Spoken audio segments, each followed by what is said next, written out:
Pohon belimbing bintang putih di Jalan Gunung Batur nomor 1 Singaraja, Bali menjadi penanda tempat ari-ari Ibu Wardoyo, kakak sang proklamator Soekarno. Hingga kini, pohon itu tumbuh subur di belakang bangunan bekas rumah kos Raden Sukemi Sostrodihardjo.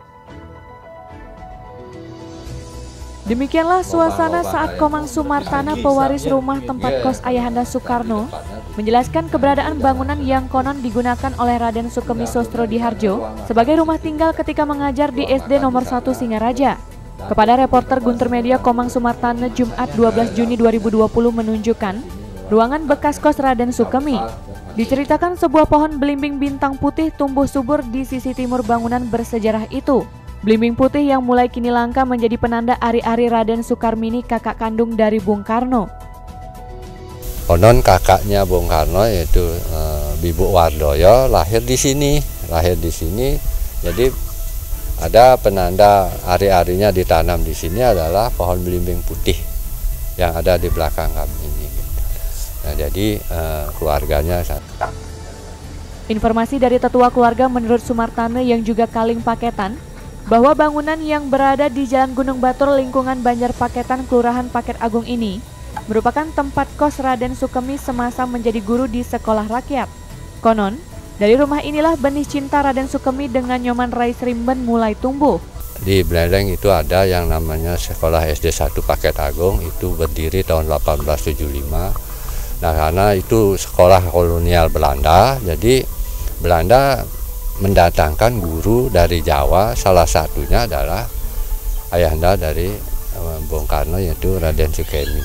Nah, beliau konon kos di sini gitu. Kos di sini itu dulu tanah ini adalah yang mengelola adalah yang namanya Mbah Guru, juga dari Jawa dia. Entah gimana kekerabatan dengan tiang punya penglingsir.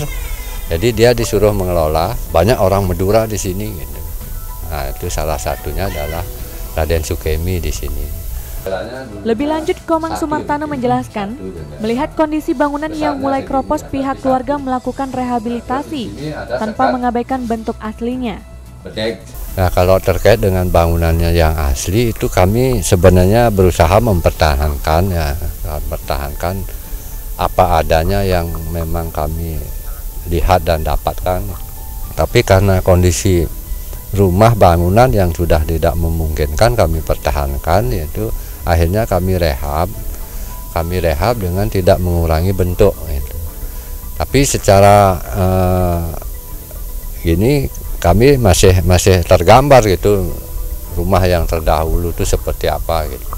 Tapi bangunan terakhir itu sebelum kami pugar kami sudah foto dan itu sudah dipegang oleh Dinas Perkipta. Saat ditanya sikapnya jika sewaktu-waktu ada pihak yang berkepentingan hendak mengelola bangunan bersejarah itu, Komang Sumartana mengaku siap dengan catatan ada komunikasi, mengingat status tanah itu menjadi hak milik. Ya, kami sebenarnya pada prinsipnya sepanjang itu ada negosiasi, kejelasan daripada segala sesuatunya itu kami tidak masalah, karena bagaimanapun itu adalah merupakan bagian dari sejarah Indonesia, jadi kebangsaan Indonesia gitu. Jadi kami sebenarnya tidak keberatan, tapi sepanjang itu hal-hal yang lain itu kita sepakati gitu.